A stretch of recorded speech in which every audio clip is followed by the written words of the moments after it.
Good evening. Welcome to the February 13th City Commission meeting. I ask everyone either turn off their cell phone or silence it.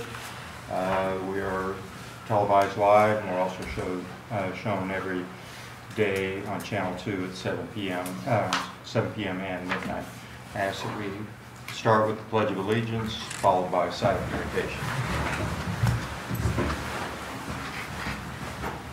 Pledge allegiance to the flag of the United States of America and to the republic for which it stands, one nation, under God, indivisible, with liberty and justice for all.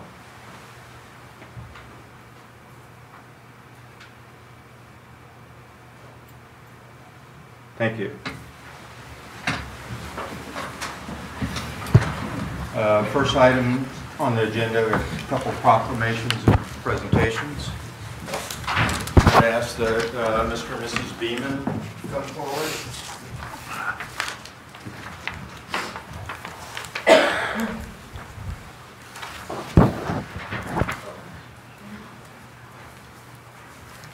As many of you know, the Wheel Thing Skate Center out of Metropolitan closed 2 weeks ago, approximately. The Beemans ran it for 32 years, and children from all over the city, possibly some of us in the audience are our children, were in there. I know that my daughter broke her arm there in April of 1991, and she still says the weather bothers her, but we have a letter and a presentation to the Beemans. This is to Mr. and Mrs. Ron and Kay Beeman. The Leavenworth City Commission would like to join your family and friends along with the entire city of Leavenworth in congratulating you on your retirement from the Wheel Thing Skate Center. Ron and Kay owned and operated the Wheel Skate Center for 32 years and provided a valuable service to the youth of Leavenworth and the surrounding area by providing a fun, healthy, and safe environment for kids and young adults to enjoy. You provided many first-time jobs to young people in the community and helped with fundraising events. Thank you for all the wonderful memories that you created for the citizens of Leavenworth and for everyone that entered the Wheel Thing Skate Center from the first skate in November 1986 to the last skate on Sunday, January 25th, 2018. We ask that you accept our heartiest congratulations and best wishes for your retirement. Here we have a presentation for you. I'm sorry.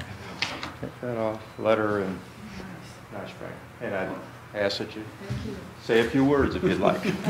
Go right ahead. I'm always talking. We're not used to this. Public speaking is not something I've ever been comfortable with, but we thank you. We've had fun. It's just not as much fun as it used to be when we were younger.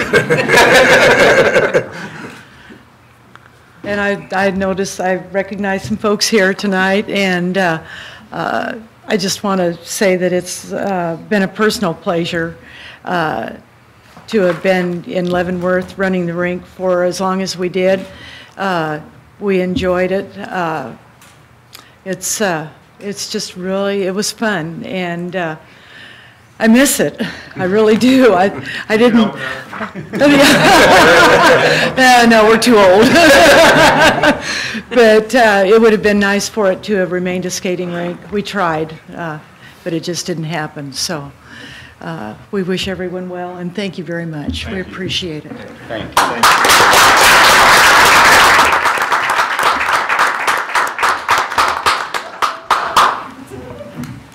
I have a proclamation for the Military Saves Week. We have a representative here to receive it.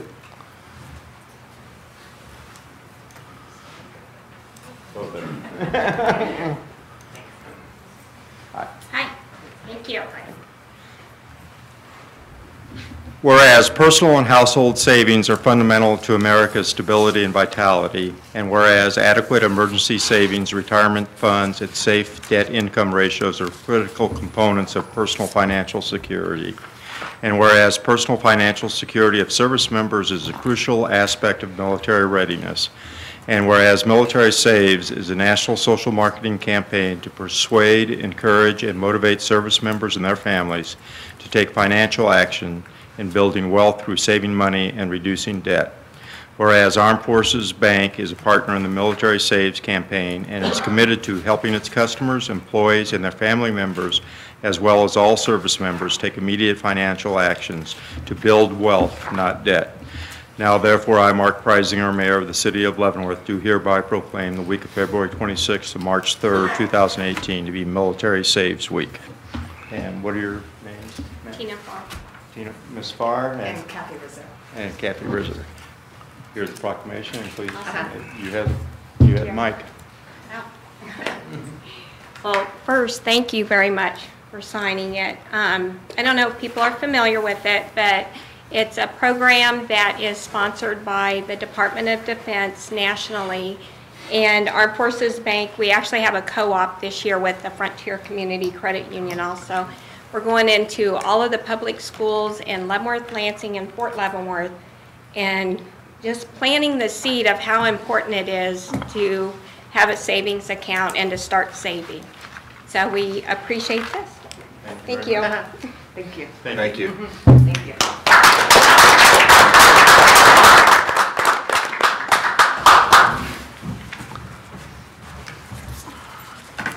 Next item on the agenda is old business, consideration of previous meeting minutes.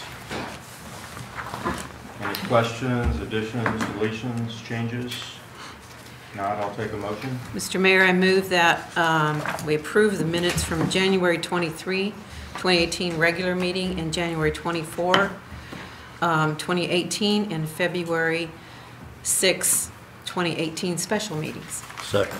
Motion and second to accept the previous meeting minutes as presented. Begin voting. Commissioner Bowder? Aye. Aye.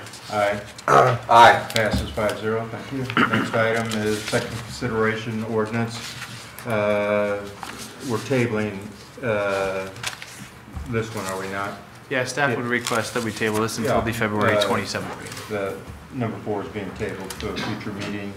So we'll move on to new business. First item, citizens' participation. This part of the meeting is reserved for people that would care to address the commission on items that are not on the agenda, or if they have a petition that they'd like to present to the city clerk.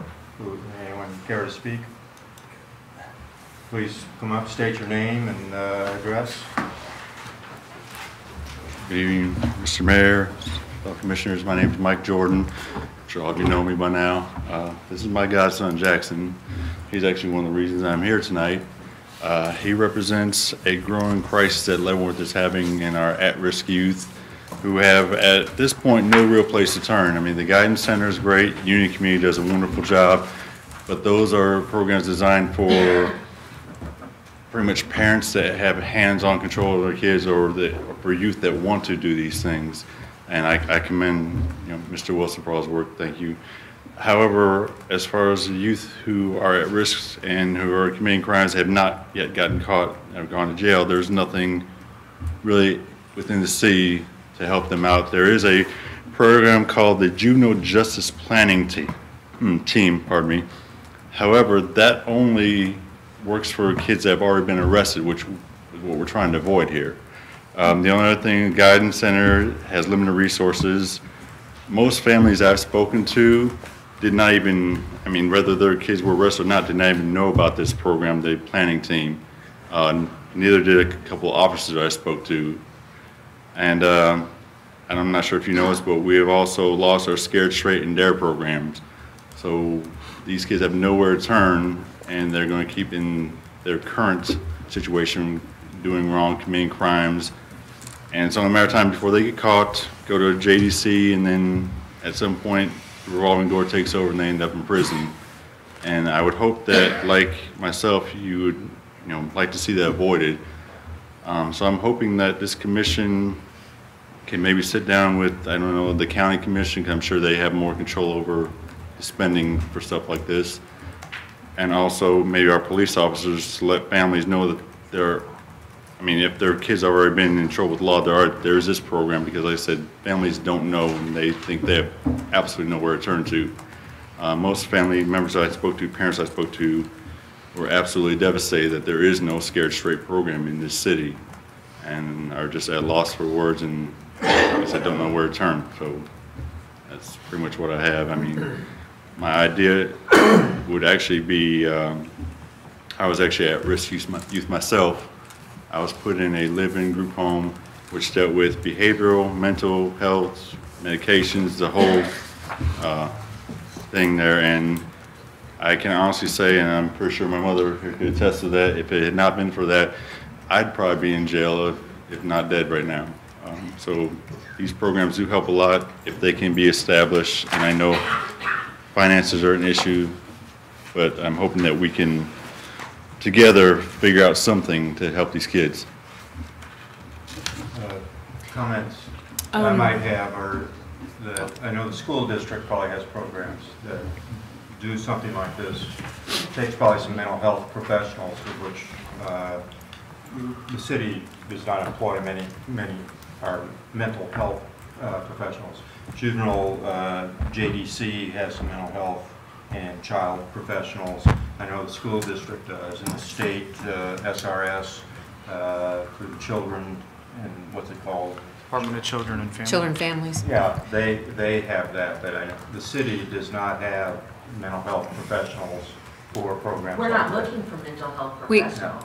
do. There is a countywide child protection team that is made up of school district teachers, within the school district, and families and law enforcement, Right. both in the city and the county, that try to catch these children at risk before they get into trouble. That's and crazy. they have a multidisciplinary plan to work with Right. that. So you might look into that. It might be something you trust me, might wanna be I've made the involved rounds with. today talking to everybody possible, but you know, the problem from that is that you're pretty much going to multiple locations for different problems. Like, Jackson here has some anger management issues and impulse control. And so these are two different things. You're dealing with behavior and one is, mental. And that Well, it meets at the guidance center, and this is a multidisciplinary group, so they all get together to discuss privately right, and but the guidance center confidentially also these- has limited these funds. families. I was there today. They have very limited funds. I've spoken with them. I've spoken with the county attorney on this, and Yeah, that's a problem. and their problem is that, like I said, I don't think that our officers even know about these programs because, I mean, like I said, when I spoke to somebody about this program, no idea it even existed. And if they don't know, how the family's supposed to know? That's the main problem. We need to find out a way to get to these families, whether it be putting on the city's website or whatever it takes to let them know, hey, there are programs, there should be somebody central that you can contact in regards to these things. I got a question. Is there, what happened to the Scare Straight program? Is there a reason that they're no longer existing? I can comment on why we no longer have a DARE officer. That was at the height of our police shortage when we were 13 officers down.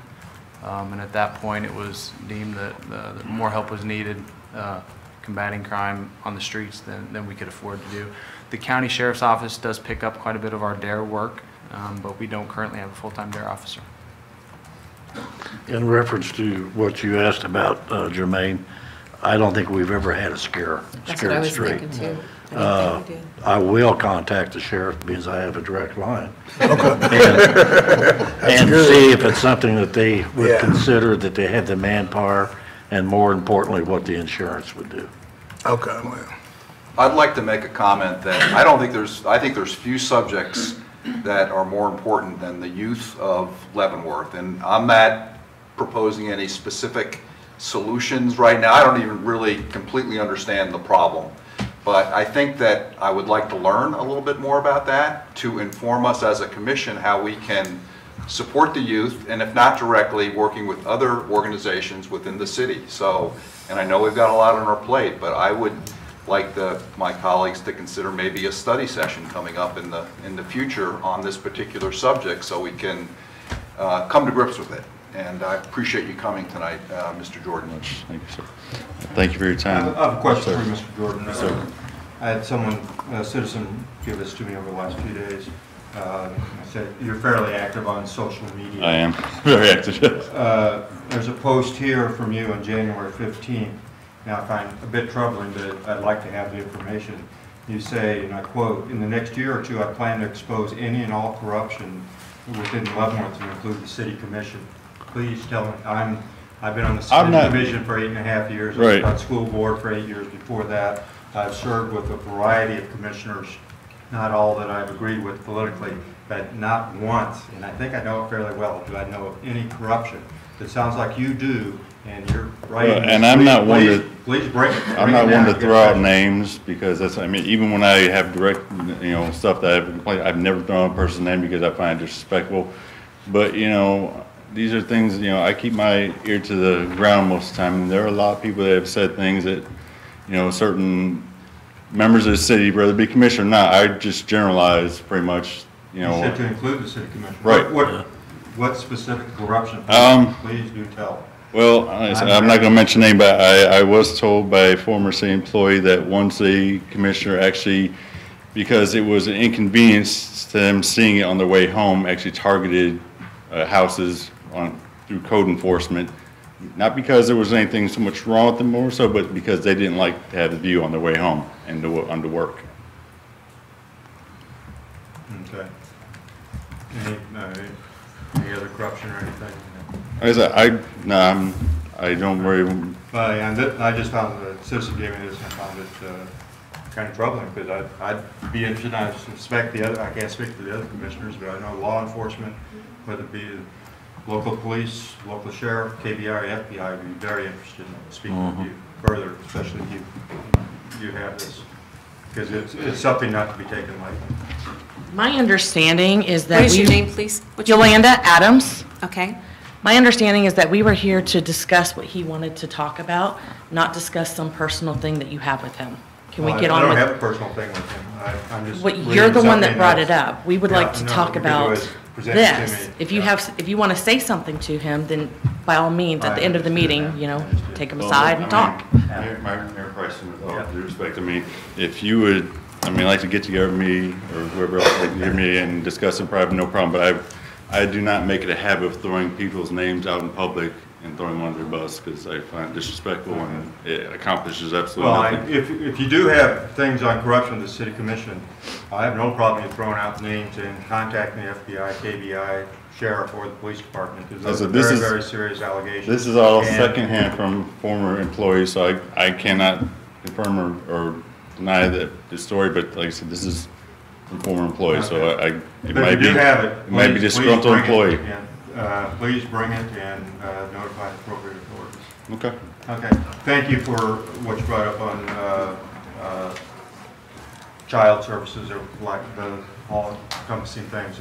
We do. Appreciate your time. We do need to look at that, because it's, I mean, I think some of the kids are falling through the cracks. I've even seen that on I used to be on the child protection team, and so I think we need to beef it up.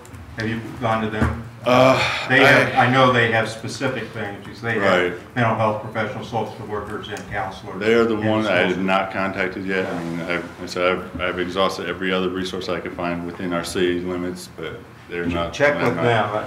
I don't know exactly what they have. I know I've been here since I was on the school board, but you know, they're the organization that have direct contact with kids every day. And, you know, all the kids in Leavenworth at least are school age. So they might be able to give you some other things there too, but something that we can look at too. Okay. I got something.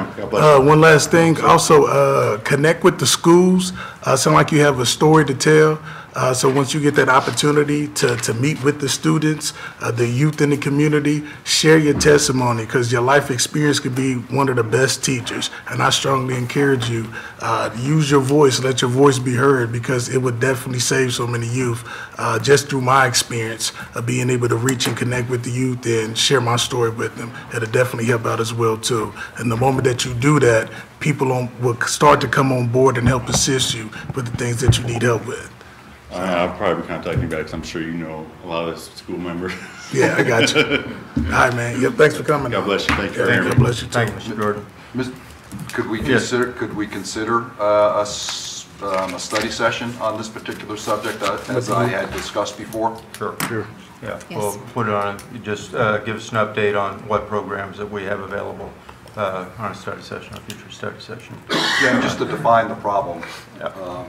with the a youth little in bit general. more broadly and accurately. Probably So- best to hear from some experts. Yeah. Yeah. Anyone else care to speak? Yes, sir. My name is Vernon Ferguson, 2400 Spring Garden. I have an issue with the city planning codes, code enforcement. In August of 16, a permit was issued after consultation with the planning. A permit was issued for 13 feet out towards the street, 20 foot wide. What 13, I don't understand, 13, what? We're talking an addition to a structure, to a house. Okay. It's coming out 13 feet and it's 20 foot wide. That's what the permit was issued for. Today, we stand with the structure 24 foot wide, 20 foot out. 10 years ago, 8 years ago, I endured the fiasco of the city culvert that was lengthened for the purpose of future widening of the street. So now we're sitting here letting a house encroach on the street that a culvert was put in for possible widening of. The jobs weren't done proper anywhere along that we can have a structure different than the permit and nothing be done about it. I went to both the city manager and code enforcement and asked them how it could happen. They told me there's nothing wrong with it. My information is personal. I helped construct the building. While we were constructing it, I had informed him of the variance process, what he would have to do in order to do that. So all the while we were building it, I'm in belief that he's going to apply for a variance. Nothing ever happened. And I'm asking for a study session for the complete of this story to be told. That's what I got to say tonight. Thank you, Mr. Ferguson. I just asked city staff, city manager, if you could report back to us on this particular issue. I don't know the particulars, and if you could give us a report on that. I can do that. Okay. Okay. Anyone else care to speak? Not, we'll move on to general items. First item is consider approval of a tattoo establishment at 2710 South 4th. Mr. Mayor and Commission, late this afternoon, we were informed by the prospective property owners that they had lost the property that they had hoped to open their establishment at. Something had fallen through in their real estate process, and so they are in the process of exploring new locations in the city and would like for the city to hold the consideration of their tattoo approval process. So we'll just table that one? Yeah. Okay. Actually, All right. we don't want to table. Just take it off. Just remove it. And then Okay. when they find a new location, they'll come back for. Okay, approval, okay, so. next item. Next item, review of property on the demolition list, 1921 Fifth Avenue. City Planner Julie Hurley will handle this item. Thank you, Mr. Mayor and Commissioners. As you said, this is a review of property on our demolition list, 1921 Fifth Avenue. On October 10th of last year, the Commission passed a resolution finding 8 structures, including this property, to be in an unsafe or dangerous condition, and directed the structures to be repaired or removed. Douglas New, who owns this property, had previously signed a remediation agreement agreeing to replace the roof completely, replace the siding, and paint the house. So at that meeting on October 10th, the Commission asked for a review of the property in 30 days. On November 14th, the City Commission reviewed the property. Mr. New, the owner of the property, addressed the Commission and discussed his plans for repair. At that point, he had cleared all the vegetation from the property and gotten the permit to replace the siding. Since that time, the siding has been replaced, but there have been no other permits pulled for work and no visible sign of work. So the Commission at the November 14th meeting had given 90 days to complete the work. So this is the end of the 90 days. We're here to review it again. Mr. New is here and can give you an update on his progress and plans. Have you had contact with Mr. New since the remediation agreement? We have not, other than he had come in and pulled the permit for the siding with our building inspection division. Okay. Mr. New? Yeah. It has been a slow process. The weather is one thing, and I run a plumbing and heating business and got real busy, so I got the majority of the siding on, but I still got to get the cupolas sided, get the eaves sided, and I'm going to get some bids on the roof. But it's just, it has taken me longer than I actually planned. You think another 90 days you could have it complete, Doug? Because I know the weather has not been favorable for doing any roof work. I think, yeah, the weather should get better now, so I think, yeah, 90 days I could get the roof on and finish the siding.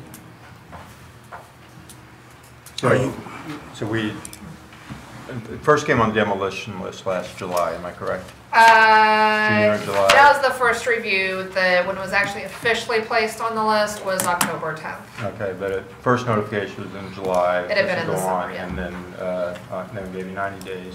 Now, if we give you another 90 days, you think that you could complete? Because, this, roof. I feel horrible for the neighbors that live there, because, they obviously, as much as you or anyone else, they want it cleaned up, and so it's presentable. Because something like that is a detriment, it's a cancer to the neighborhood. But I'd be willing to go another 90 days, but it's got to be done in 90 days. Because, it's unfair to the other citizens. What do you, if you do get it repaired, Mr. New, what are you gonna do with the property? Are you gonna live in it or I may rent live in it. You're gonna live in it? Are you the only one doing the work to it? Yes. Doug, could I ask you how long that you've owned the house?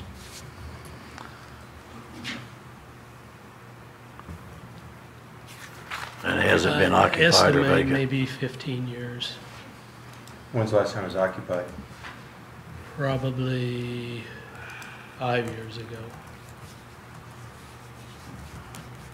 Yeah, I think 90 days would be. I think 90 days is fine, but I guess and I know most of December and January were brutal as far as the weather, but I'm not getting a lot of confidence that just listening to your voice that you're going to have it complete within 90 days. I'm willing to live with that, but I agree with the mayor that it's 90 days and get a fish or cut bait on this thing, so. Okay. So. Any other comments, commissioners? Commissioner Batter?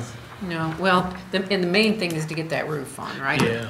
Keep the water from coming in. Right. So, yeah, okay. I'm good with 90 days.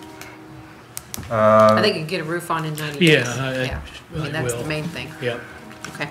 So I'll take a motion for a 90-day extension for 1921 Fifth Avenue. So move. Second. Motion is second to keep 1921 Fifth Avenue on the demolition list, remains on the demolition list, but we will review it again in the first regular meeting in May. We'll follow up in first regular meeting in May. Motion is second. Begin voting. Commissioner Griswold. Aye. Aye. Aye. Aye. Passes 5-0. Thank you. Good Thank luck, you very Mr. much. Moon. Next item, mayor appointments. I have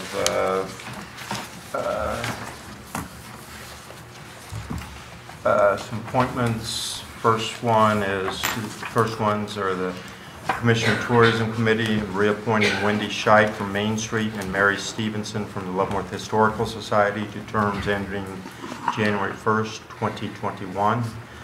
Solid Waste Management Committee for Leavenworth County, appointing Steve King, Solid Waste Foreman for the City of Leavenworth. And Parks and Community Activities Advisory Board, reappoint Jim Mathis to a term ending January 15th, 2021, and appointing Ms. Rashima Richards to a term ending January 15th, 2021. Second. Motion is second for the appointments as presented. Again, voting Commissioner Bowder. Aye. Aye. Aye. Aye. Passes 5-0. Thank you. And thanks to all these people, if any of you are here, for serving. These boards are very, very important to the city. Next item is dates for City Commission budget work session and goal setting. Mr. Mayor and Commission, as part of our budget and planning process in the spring and in the summer, we set dates. I like to get those set as early as we can, so we work backwards as far as formulating the budget. So I don't need a motion, but I actually just need consensus on setting 2 dates, and these would not be set in stone. If something came up, we could move them. So the first thing that I would request consensus on is setting the City Commission budget dates the week of July 19th to 13th, specifically 1 to 5 p.m. on Wednesday, July 11th, and Thursday, July 12th, reserving for also 1 to 5 on Friday, July 13th, if needed. Anybody have any problems with those dates? July 11th through 13th, Wednesday through a Friday, mid-July. I don't. I'm fine. Let's go with. I think the date's fine. The budget is on a calendar year for the city? It's working? Yes. Okay, it's on a calendar, not a And it fiscal. has to be published by the end of Right, August. okay. Legally. Good. And now this goal setting session, which we. Again, we annually get together. These are the City Commission's goals, and we sort of, so what are those goals used for? They're used in the departments formulating the budget. We look at the Commission's priorities when we set our resource allocation. They also help inform study sessions throughout the years, or throughout the year, items that the City Commission would like to look at, and also help guide our general day-to-day work as we look at the City Commission's goals. They're not exhaustive of the work that staff does, but are overarching goals. So traditionally, we've set aside an afternoon. I think in the past we've also done it on a Saturday morning. But just for throwing out a first offer of a date, I would offer Wednesday, April 4th from 1 to 5. I'm good with that. Tentatively do that April 4th, and obviously that can be moved if situation dictates that we. Yeah, that one is way more flexible than the City Commission goal setting. But we do need it in plenty of time Before so the that you budget can session, give yeah. direction to the. Yeah, I'd like it before maybe the middle of May is kind of a drop dead point when my departments are right in the middle of formulating their budgets. Right. Mid-May would probably be a little bit. Yeah, late. maybe being Maybe like end of April. But a little more Okay, well, we'll flexible. go tentatively with April 4th right now. If there's Sounds good. consensus. Yeah, we have a consensus on that. Okay.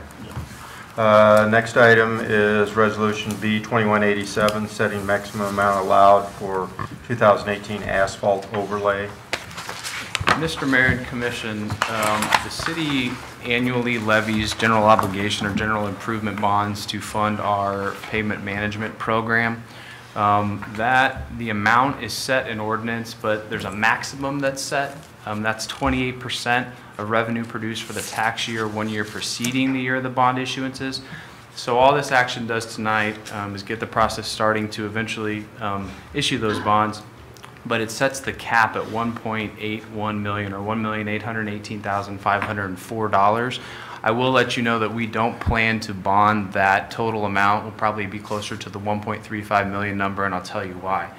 The mill levy each year for the city, which is about 31, a portion of that in the line item is set aside for debt reduction.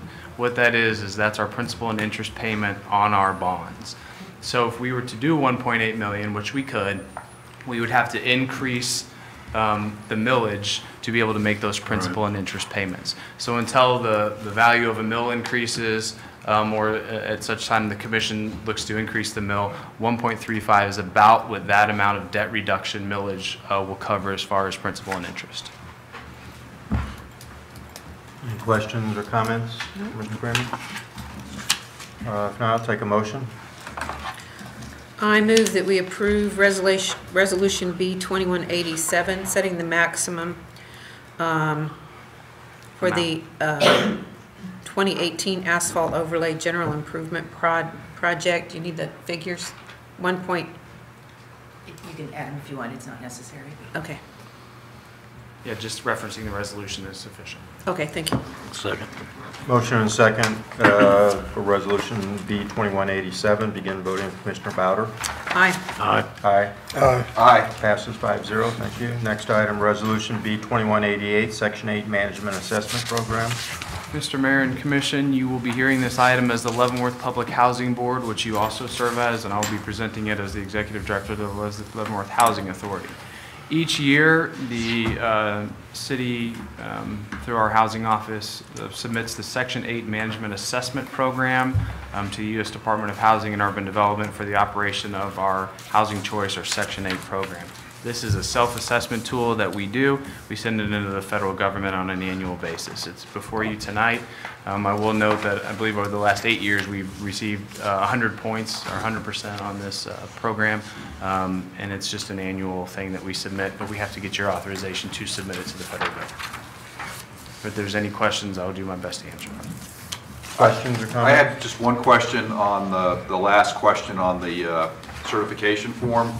It was the only one that was answered no, and this was the percent of Section 8 mover families with children who move to low poverty census tracts in the PHA's principal operating area over the last 2 fiscal years is at least 2 percentage points higher than the percent of all Section 8 families with children who resided in low property census tracts at that end of the second. I just, it's a lot of language, but what does that mean? So you get a bonus if you have a deconcentration program, and this is the same form that the Kansas City, Kansas Public Housing Authority would fill out. And what it's designed for in those larger urban areas is they incentivize you deconcentrating the location of your Section 8 vouchers. So in the areas where there's very concentrated, they would like those spread out through the community. We don't have that problem. We have ours spread out sufficiently. Okay. So having a deconcentration program wouldn't be necessary for us. That's why it was answered no. Yes. And that was the only. And it's an extra point. Okay. Yeah. Any other questions or comments? I'll take a motion. I move we adopt the resolution submitting the CMAP certification to HUD. Second. Motion is second. Pass Resolution B 2188. Begin voting. Commissioner Griswold. Aye. Aye. Aye. Aye. Passes 5-0. Thank you. Next item, bids for Parks and Rec mowing contract. This will be handled by Brian Bailey, our Park Superintendent. Good evening, Mr. Mayor and Commission. Tonight I bring before you the 2018 Parks and Rec mowing contract. A little background on the contract. The City of Leavenworth Parks utilizes this contract to mow various parks, right-of-ways, and municipal buildings. Many of these areas are done throughout the year. This is a 3-year contract with a 2-year price negotiable extension. The last contract expired last year of 2017. It was not renewed for the 1-year extension due to poor performance and communication. This contract has been broke down into 2 separate groups. These groups can be awarded to a single contractor or split between 2 contractors for a number of 26 mowings. With this in mind, the bid proposal package developed was advertised for bids. On February 2nd, 2018, at 2 p.m., bids were opened. We received the following bids: Superior Lawn Care and Snow Removal for $44,128.50. Jake's Lawn and Landscape for $71,370. Sense of Pride Landscape and Lawn for $77,480.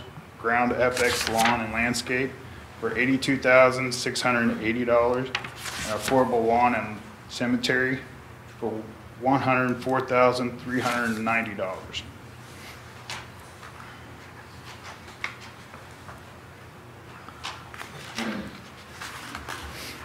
Is staff's recommendation to go with the lowest bid with Superior Lawn and Snow Removal for $44,128.50. We have a budget allocated of $53,000 for 2018. with a max number of 26 mowings. This contract would be allotted under budget. Do you have any questions? Yeah, there's a big difference between the lowest and the highest bid. Yes, ma'am. It's not true to its name, is it? I guess. Affordable, yeah. You do wonder about that, because there were three that were kind of grouped, you know, kind of in that $70,000 to $75,000 range. You know, you just get concerned when you see that, whether they're going to be technically acceptable. Are they going to be able to perform the work, or are we going to have a problem with poor performance like apparently we did last year, right? Right, yes. Last year and the year before, 2016, we had a company bail out on us at the very beginning. And actually Superior Lawn came in and finished up that mowing contract for us. So they have mowed all these areas before, so they know what they're getting into. So that's part of the pricing, I think, too. They're also local, and that's good.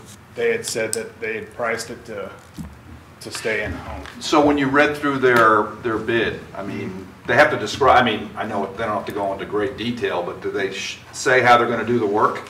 Yep, that's laid out in the contract that we wrote, how the work's supposed to be performed. And you're comfortable with how they're going to go about performing the work? Yes, sir.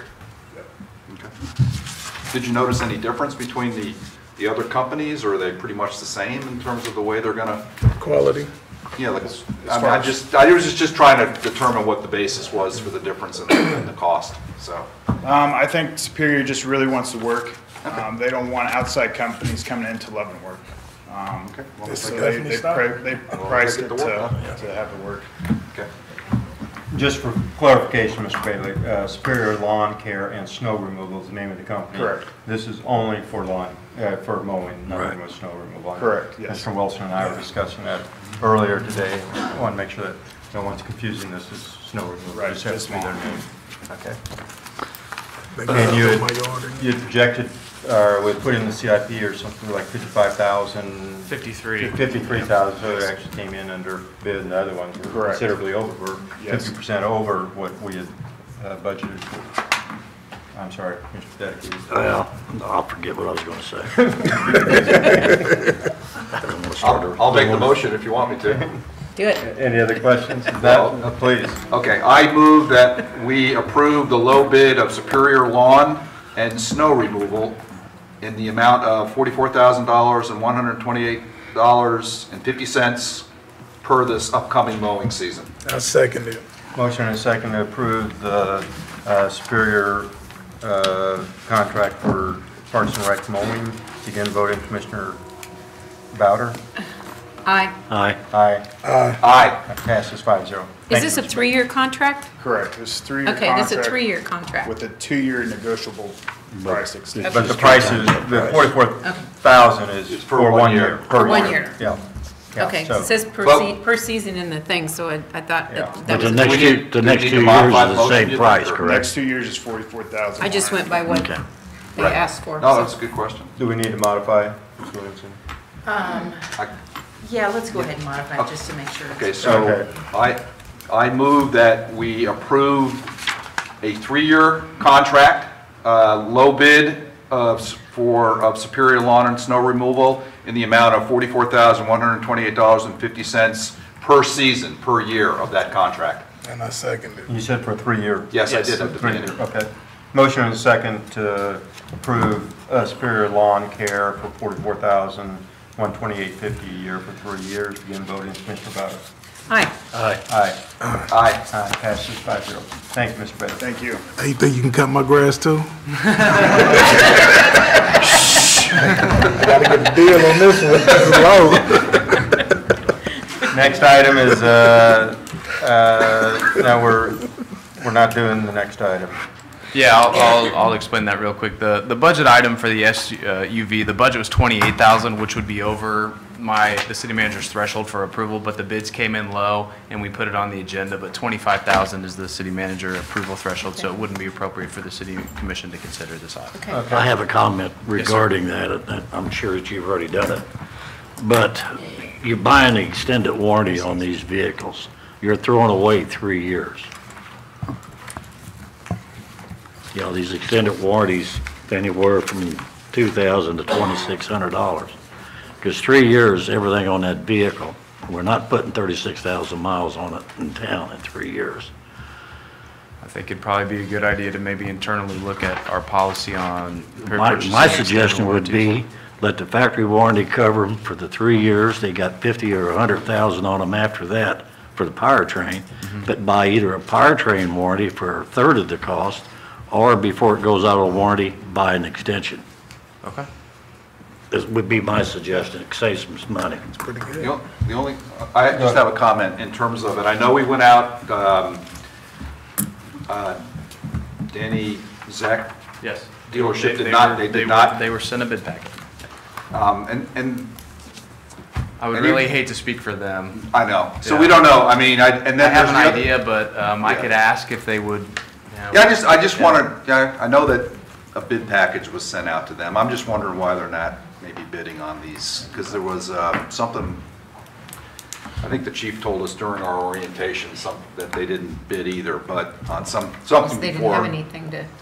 So I was just They don't have the wondering. personnel out there right now. They're didn't in have total it. confusion as far as. Is that, I just, it's good. And then the other one was, I guess it's in Lansing though, is that Dodge dealership. and they usually do. Yeah. I just, They're pretty active. as long as they know, and, Yeah. I mean, I We're wouldn't mind very it. careful on these, that we do Right. send to all the local places, and they know. I agree. So, Mr. Kramer, Commissioner Yep. Dedeke's Yeah, we'll- comments, I mean, Internally, obviously it's all yeah. within your 25 Yeah, I think grand, that's so, a good yeah, point. see what We'll you look can into do. and It's save. good to have a car expert on our commission. Next item is Retired. design service agreement with BG Consultants for the 2018 sidewalk program. Mr. Hooper. Mike McDonald from Public Works and Mr. Hooper from Public Works. Thank you, sir, Mr. Mayor and Commissioners. This is a follow-up from the study session that we recently had to discuss the sidewalk program in general. This is a proposed engineering agreement for sidewalks that will be constructed in 2018 and 2019 to be designed by BG Consultants, who designed the projects that are currently under construction, although I think they're shut down for the winter.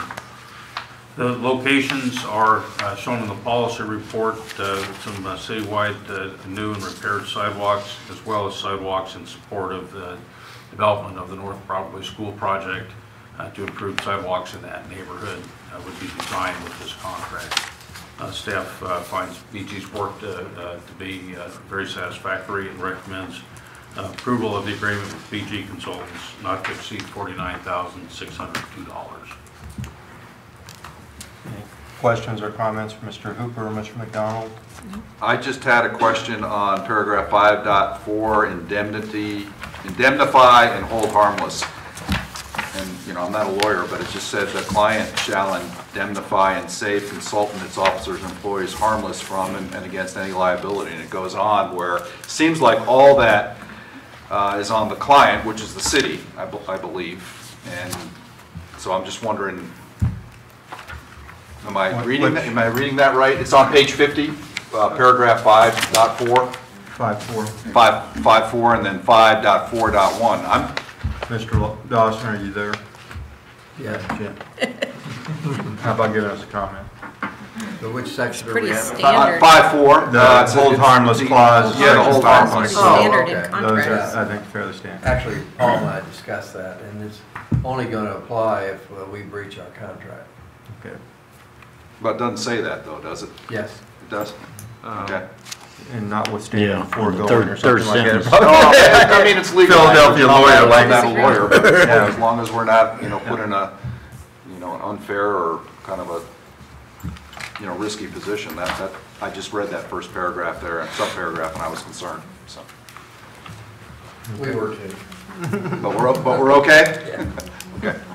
And Mr. Mayor, and you said that Part A, this section is going to be the guaranteed section that's going to be completed. Is that, Mr. McDonald, Part A, those are locked in going no matter what. And Part B, if the bids come in as you're hoping,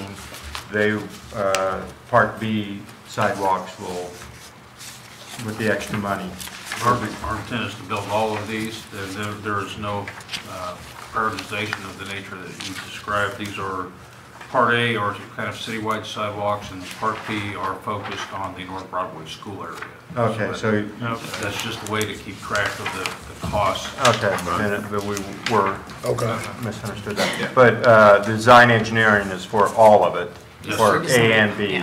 Yeah. But we still have to go out for bids on the sidewalk, on the concrete and the building of the sidewalk. Yeah, we expect to do 2 separate bids to expedite the Part B locations in support of that project, and Part A project should be shortly behind that.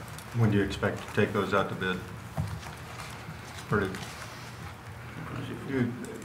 Okay, bid and finish by October? Yeah, we're hoping Part B will be out by end of April, 1st of May. Yeah, you were here, we talked about that at the last study session. Okay. On that. Okay. Of course, at the time school lets out. Any other questions or comments? Now I'll take a motion. Mr. Mayor, I'd move that we approve the bid from B&G Consultants in the amount of $49,602. Second. Motion and a second to approve design service agreement with BG Consultants. Begin voting. Commissioner Griswold? Aye. Aye. Aye. Aye. Passes 5-0. Thank you. Next item is consider bids for WPC landfill services. Mike McDonald will continue on this item. Thank you, sir. Mr. Mayor and Commissioners, this is similar to item recently reviewed with the Commission on disposal of dewatered sludge. We ended the year of 2017 with more sludge than we had budget authority with which to dispose of this. Knowing that, we have increased our estimated sludge disposal volume for 2018 prior to going out for bid services in 2018. I have Chuck Stables here, our wastewater superintendent. We have operational questions on this that we can't answer. The increase that we've seen for 2017, as well as sludge production for the the year of 2018, we felt it prudent to raise our volume of sludge to 4,900 tons, which is a higher number than we have ever requested, rather than end up the year short of contract authority to dispose of the sludge. Certainly, if we don't take it to the landfill, we won't be billed for it. We did receive 2 bids of Ham's Quarry outside of Lawrence is $21 per ton, and Waste Management, the old Defenball landfill site off 435 was $40 per ton. The Ham's bid was $3 higher than it had been, which was $18 a ton for the last few years. We do recommend that the City Commission approve the contract for landfill disposal services with Ham's Quarry for not to exceed $102,900. And all of these are covered by the utility or the funds that are billed for sanitary sewer or your waste surface. So these are not general fund dollars necessarily. They're specifically tied to rates that ratepayers pay. I just had a question on the amount of tons did increase, what, 400, 450 from 2016 to 2017. Chuck, do we have any, do we know what, the reason for that increase? There's no specific reason, but we've talked amongst ourselves and with some of our engineers that are familiar with the treatment plant, and there's maybe a half dozen things that play into this. Some are perhaps more than others. Most interestingly, the Black and Veatch indicated that municipal sludge volumes do fluctuate year to year, and 20% per year is on the higher side of what you would expect. That's not unusual. And we're fairly close to that level of fluctuation. However, there's lots of little things that go into this where we've added odor control chemicals, which has the added result of increasing your sludge about 30 tons per year. You have, pick a number, but something on the order of 300 hotel guests perhaps every night that we didn't have a few years ago, and that's 10 tons a year. And similarly, Some things we've done reduce the amount of sludge. We don't add lime to it, so there's 100 tons a year that we're not adding. But there's nothing stands out as a dramatic thing, with the possible exception, and it's too early to tell, if our inflow and infiltration efforts are truly being successful in reducing your inflow, that has the odd result of perhaps increasing your sludge over the course of the year, because it's not diluted during high flows and doesn't get properly treated. But that's very speculative at this point. Thank you. Maybe 2016 was the anomaly, because it was way down from 2015. Yes, sir. Now, we take this Ham's Quarry over in Jefferson County, that should take it to? Yeah, just west of Lawrence. How many, they go twice a week, how often is the sludge delivered? We usually, we'll average about 2 trips a day. A day? Right now, 4 days a week. And 2 men per truck, or? One. So, Yeah, it's about 2 hour and 15-minute round trip. okay, twice a day. Wow. Okay. Any other questions, comments? Not, I'll take a motion. I move we approve the contract for landfill services for the disposal of the dewatered sludge with Ham's landfill in the amount not to exceed $102,900. I'll second it. Motion and a second to approve the bid for WPC landfill with Ham's Incorporated. Begin voting. Commissioner Bowder? Aye. Aye. Aye. Aye. Passes 5-0. Just for clarification, Mr. Staples, we also this also includes Fort Leavenworth. We handle their Yeah, Fort Leavenworth, the VA.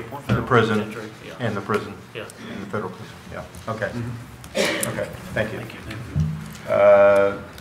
Next items are consensus items. First consideration ordinance, telecommunications contract with AT&T. Mr. Mayor and Commission, this is the renewal of the telecommunications contract franchise agreement with Southwestern Bell Telephone Company, doing business as AT&T in Kansas. Franchise agreements in the state of Kansas are essentially set by KSA 12-2001. They are heavily limiting on what cities can do. The state sets the maximum amount, percentage that you can collect at 5%. They set the maximum length of the contract. They also set many of the rules and regulations that you have. So AT&T uses the state regulations and prepares these contracts for cities for renewal. What you have in front of you is renewal. Some of the quick highlights of this is the city can go up to 5%. We have chosen to go up to 5%, so that's just a continuation of what we currently charge for their use in our right-of-way as a franchise agreement. They will pay the one-time application fee of $1,000. That covers any legal costs we have reviewing this contract, any issues that we have. We do also have the ability, if we go over and above with publication costs or any of those costs, to go back to them for reimbursement of any costs that the city should incur to execute this contract. They are still required to obtain necessary permits and licenses. AT&T is. Use of the public right-of-way, the city still maintains its home rule powers and administration and management of the public right-of-way. The term that we have, or the contract that we have before you today, shall end on January 31st, 2021, and will automatically renew for 8 additional 2-year terms unless the party notifies the other of intent to terminate. These are pretty standard contracts across the cities because the state does so heavily regulate these franchise agreements. Just as an aside, at an update I had on Friday, the telecommunications industry is actively trying to even reduce the city's ability to enter into these kind of contracts or even regulate use of the right-of-way to a point that at some point we may not even be doing these contracts. But at this point, they are still required to get them through the local cities, so that's before you tonight for renewal. So this is through 2021. 8 2-year extension, so obviously this is consensus, but if we approve this at the next meeting, we won't see it again until 2037, because it automatically renews, which is fine with me, I just wondering. It's a long period, it's longer than the last one, it's a good question. Is it it's an automatic renewal for 8 2-year terms? Somebody just says, we're renewing and we don't have to hear it anymore. Yeah, if either party within that 90-day renewal period wants to renegotiate the contract, we can. We could tell them we would like to, or they could tell us they would like to. So every 2 years, there's a possibility that it could come back for any kind of changes. In reality. But could we get out of it if we wanted to? I mean, could we get out of the, I mean, there's those 8 2-year periods, but if we wanted to renegotiate, that's one thing. But if for some reason we wanted to get out of it, would we have any leverage there? We would have to wait till that renewal period came up. Yeah. What is I have a question. AT&T, they do business in the city. What I mean, obvious telecommunications company. What talking cell phone service or cell phone landline? service, cell towers, landlines, I'm just fiber trying to optics. get a little more knowledgeable as far as that goes. But we don't have to. This is first consideration, but I do want to find out a little bit more in terms of they what basically have all easements. They can put their lines wherever they want. They still have to obtain permits right now. Yeah. They're working to not have to obtain those permits. The lobbying right now they still do. Telecommunications is very strong. If you weren't on the commission last year, but we had a fairly significant, I don't know if row is the right term, but input from citizens on a cell tower that went on.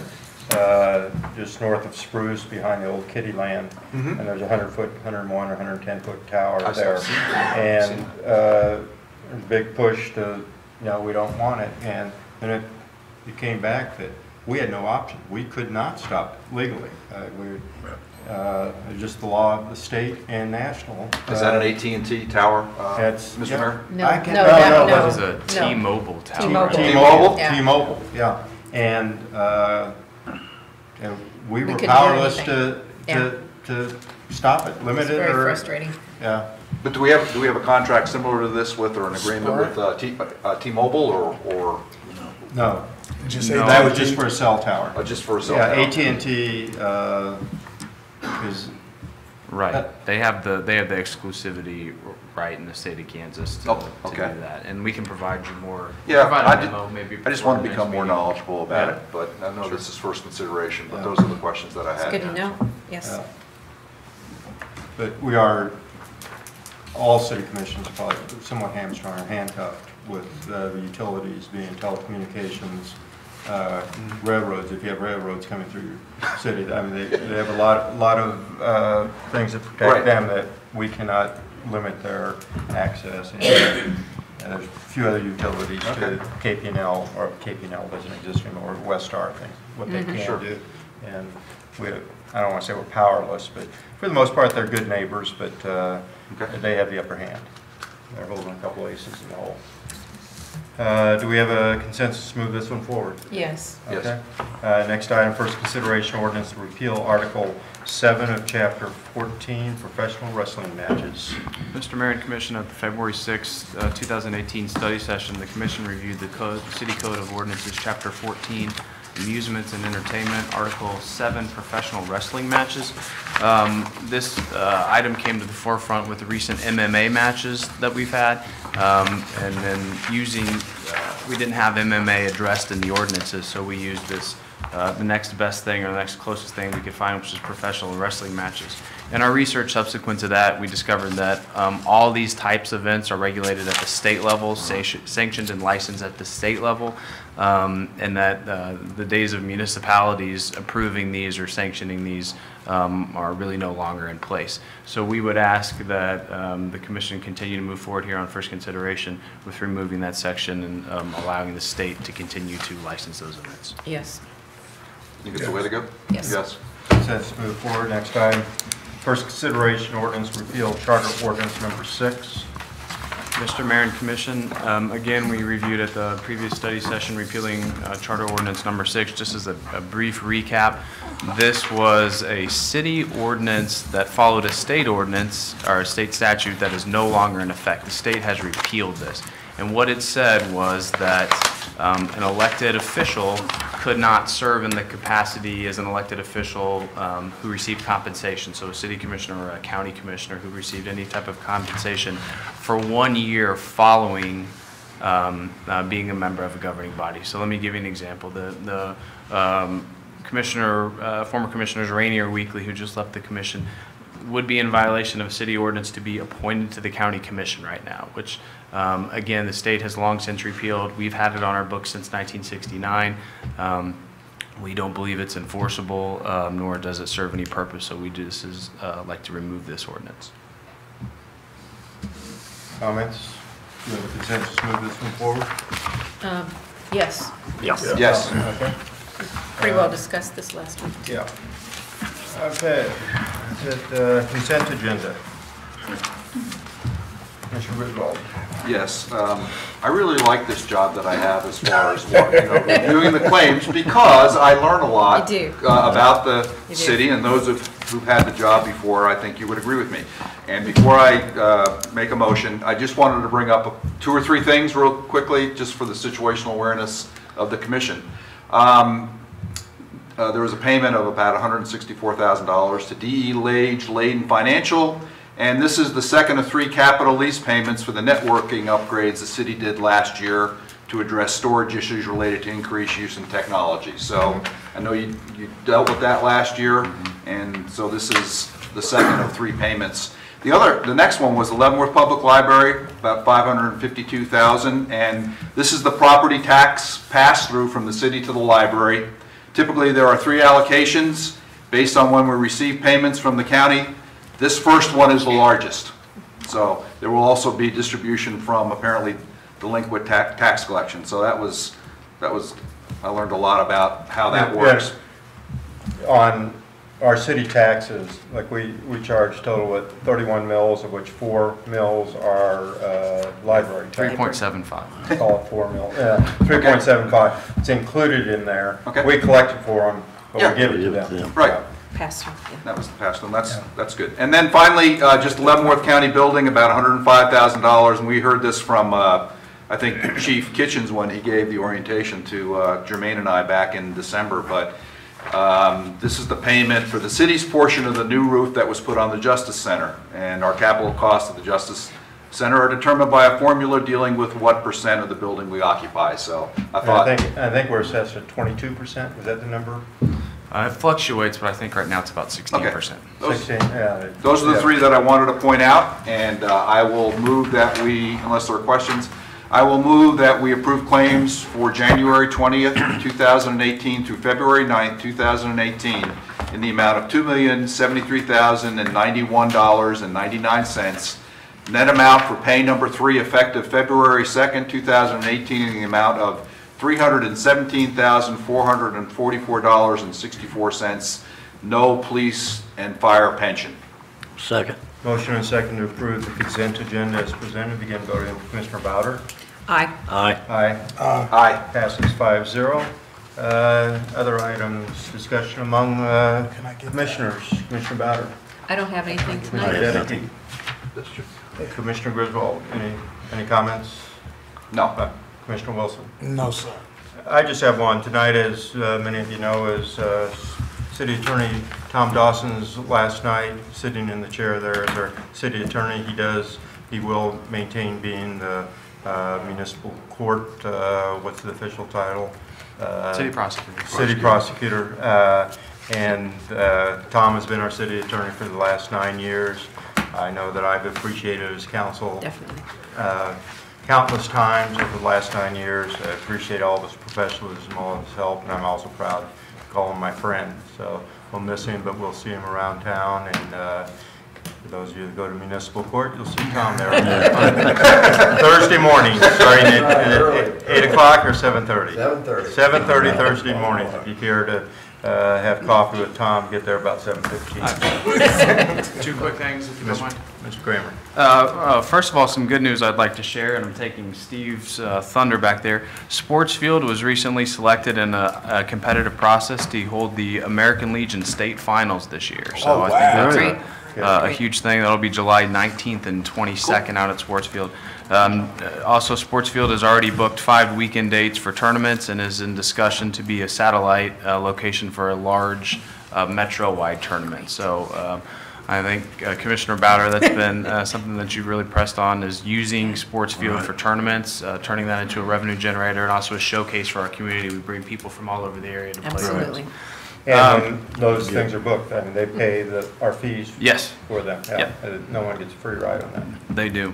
And then one other thing, I don't need consensus, but I just wanted to let the commission know that I plan to address a letter to our state delegation on 2 state issues. Both of them fall within the commission-approved legislative priorities.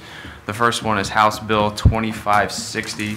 House Bill 2560 enacts the Kansas Cybersecurity Act, but a provision of that could result in charges of up to $700 per municipal employee to access the state network. So what that would represent is an enormous cost to cities across the state, potentially every police officer, our finance director who accesses the state network to gather data. It could have large budget impacts. So I will be reinforcing to our delegation to please don't pass those fees down to municipalities. The second thing deals with financial matters under property tax exemptions. There's an issue out there right now called dark stores, and what that is these large box stores like a Target or a Walmart. They're trying to get their property tax level to be set as if they were a vacant building rather than a fully operational business. What this would mean would be an enormous cut to the property tax base in cities across the state.